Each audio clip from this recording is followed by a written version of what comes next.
મુકેશભાઈ કેમ છે? નમસ્કાર સરજી. નમસ્તે નમસ્તે.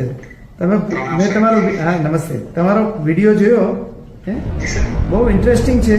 તમે મોઢેથી સાપને પેલો CPR આપીને બચાવ્યો. જી સાહેબ. અચ્છા, એ કયો સાપ કઈ પ્રકારનો હતો? એ નોન વેનમસ એટલે કે આપણે ગુજરાતીમાં તામસ સાપ કહીએ છીએ. અચ્છા, એ હતો. એટલે કે એમાં ઝેર નથી આવતું સર. અને કે એ કેવી રીતે ઉપર ચડી ગયો હતો? હા, એ અમે છે ને સાહેબ અમારે ઘરે પાક કર્યું હતું ડાંગર.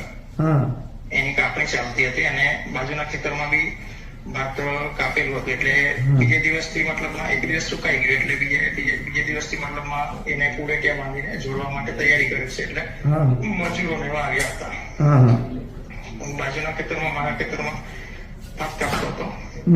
વલસાડ મીડિયા આવા જ સમાચાર જોવા માટે અમારી ચેનલને શેર એન્ડ સબસ્ક્રાઇબ કરો.